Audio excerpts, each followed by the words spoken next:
El concepto de límite es uno de los más importantes en la historia del cálculo, dado que nos permite definir lo que es una derivada. Y como bien sabemos, el concepto de derivada es central para el estudio del cálculo diferencial. Para ilustrar qué es un límite, vamos a partir de estas dos funciones. Como podemos ver, las funciones son muy similares entre sí. Tienen en común que ambas funciones son racionales y además de que si analizamos lo que es el dominio de ambas funciones, nos vamos a encontrar con que en el dominio de ambas queda excluido el valor de 5. ¿Por qué razón? Si sustituimos un 5 en ambos denominadores, nos vamos a encontrar con que vamos a tener 0.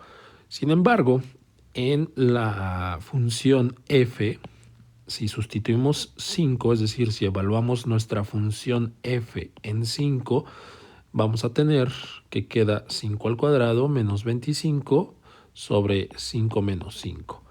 5 al cuadrado es 25, menos 25 dividido sobre 5 menos 5 daría 0 sobre 0. Esto es algo indefinido o indeterminado. Sin embargo, este tipo de indefinido es distinto al que se obtiene cuando sustituimos el valor de 5 en la segunda función, en la función g.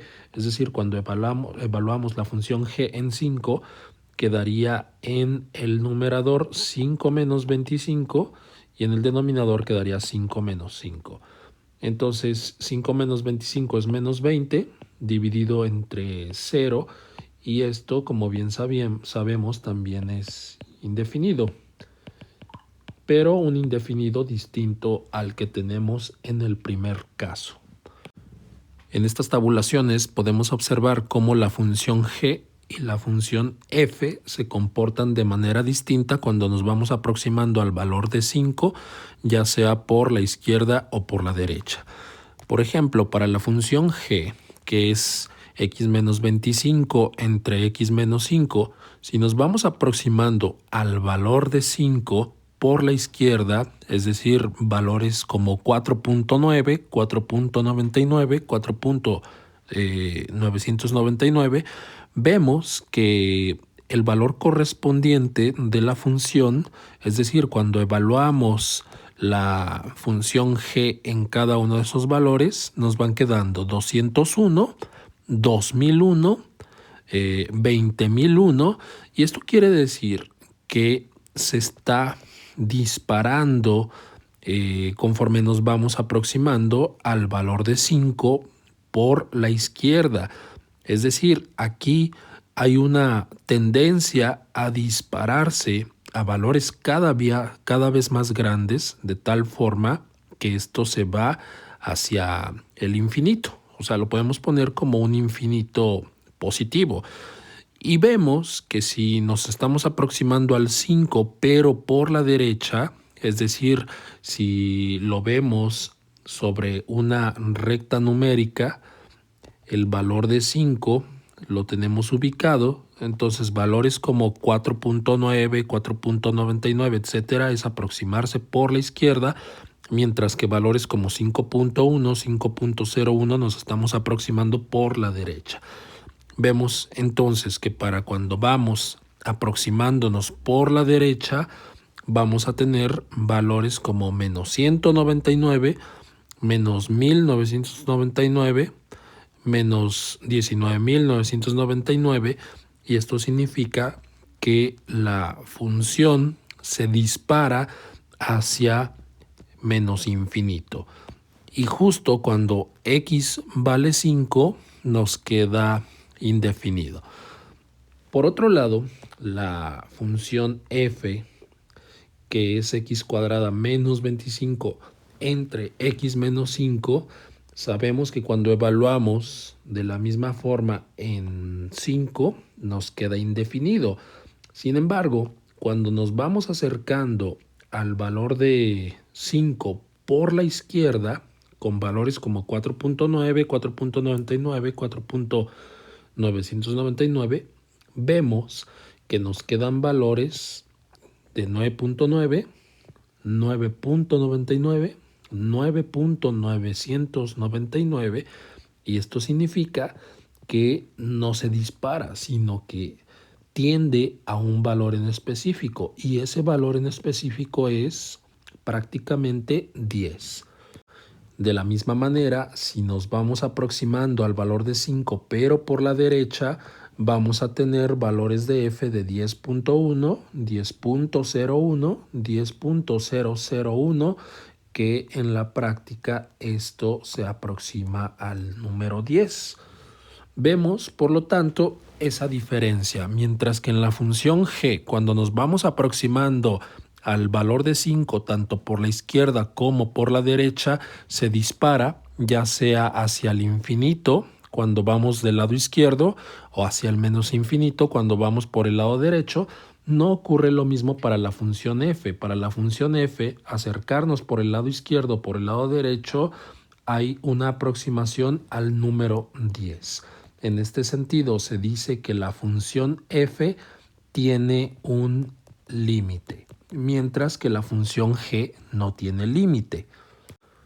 Ya con esto podemos dar una definición de límite de la siguiente forma. Si tenemos una función f de x que puede hacerse arbitrariamente próximo al número L, al tomar x, o sea la variable independiente, suficientemente cerca de, pero diferente de un número a, por la izquierda y por la derecha de ese número a, entonces el límite de esa función cuando x tiende a es L.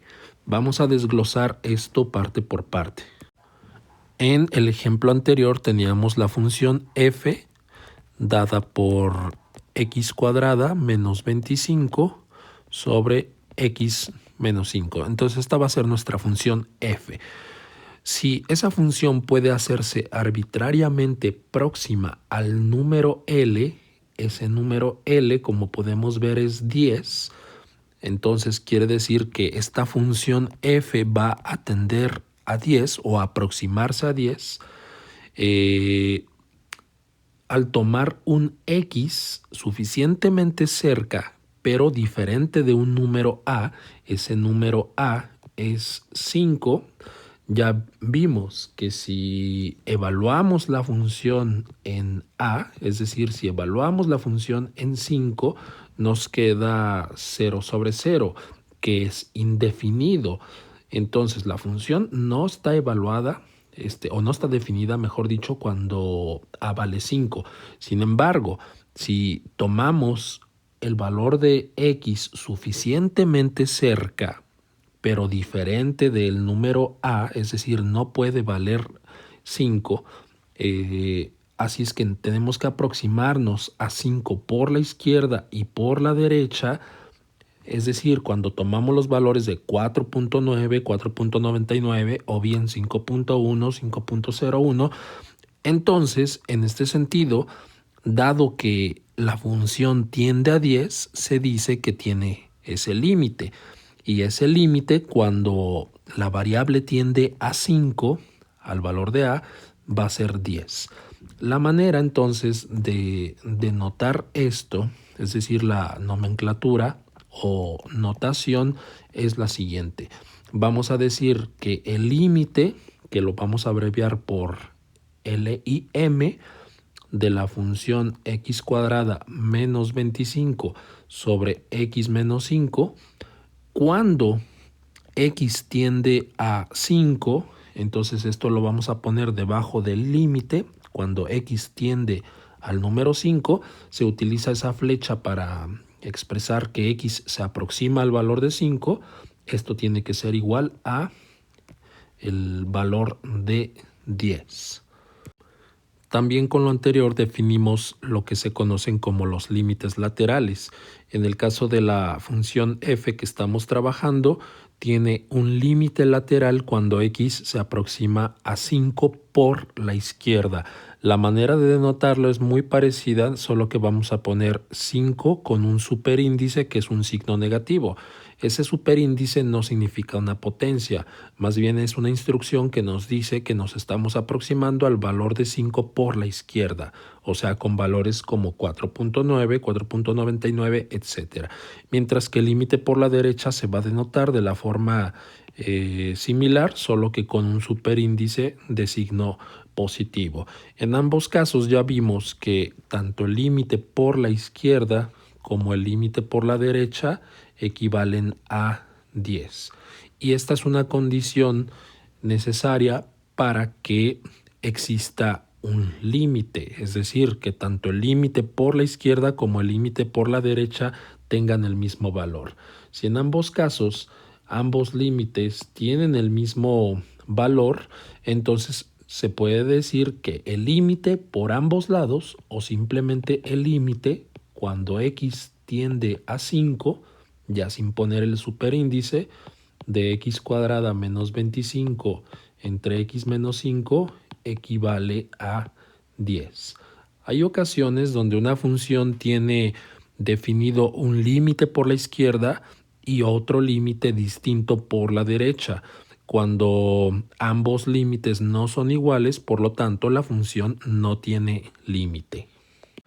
Finalmente, para la función que estamos analizando, hay una manera de determinar el límite sin hacer la tabulación, es decir, sin verlo por límites laterales. Sería una manera algebraica. Si analizamos nuevamente la función, ya sabemos que esta función cuando está evaluada en 5 nos queda indefinido, dado que nos queda 0 sobre 0. Sin embargo, la función se puede simplificar dándonos cuenta que lo del numerador es una diferencia de cuadrados, factorizando como los binomios conjugados, x más 5 por x menos 5, y esto dividido entre x menos 5. Luego tenemos que hay un factor de x menos 5 en el numerador y uno de x menos 5 en el denominador. Podríamos hacer una cancelación, y digo podríamos porque en realidad ya sabemos que si x vale 5, 5 menos 5 en el numerador, en ese factor daría 0, mientras que en el denominador también daría 0. Sin embargo, esa cancelación se puede hacer solo para valores distintos de 5. Entonces, la función simplificada nos quedaría, una vez que hacemos esa cancelación del x menos 5 con el x menos 5, nos va a quedar x más 5. Repito, esta función es la función simplificada para valores distintos de 5. ¿Qué pasa si hacemos una evaluación de esta función justo en 5? Vamos a tener, por lo tanto, f evaluada en 5 sería 5 más 5 y esto equivale a 10, que como podemos ver es el valor de el límite que obtuvimos por límites laterales. Haciendo la comparación de la función simplificada que nos quedó, que es x más 5, con la función original, que es la función racional, x cuadrada menos 25 entre x menos 5, ya vimos que esta función f original no está definida cuando x vale 5, es decir, no habría punto. Entonces, curiosamente, la gráfica de esa función es una línea recta idéntica a la línea recta que nos queda para la función x más 5, que es una función lineal. Es decir, la gráfica es una recta de pendiente 1 y de ordenada al origen 5, por eso se intersecta en y igual a 5. Vemos entonces que cuando x vale 5 para esa función lineal, tenemos un punto a una altura de 10 unidades, es decir, tendríamos el punto de coordenadas 5,10 para el caso de la función simplificada. Y en este sentido, el valor de 10, como dijimos, corresponde al límite. Sin embargo, para la función original, que es x cuadrada menos 25 sobre x menos 5, cuando x vale 5, resulta que aunque es una recta idéntica a la anterior, ahí justo existe un hueco. O sea, existe un hueco en el punto de coordenadas 5,10 porque la función no está definida. y ese hueco corresponde al límite dado por la ordenada que está en el caso de la función simplificada.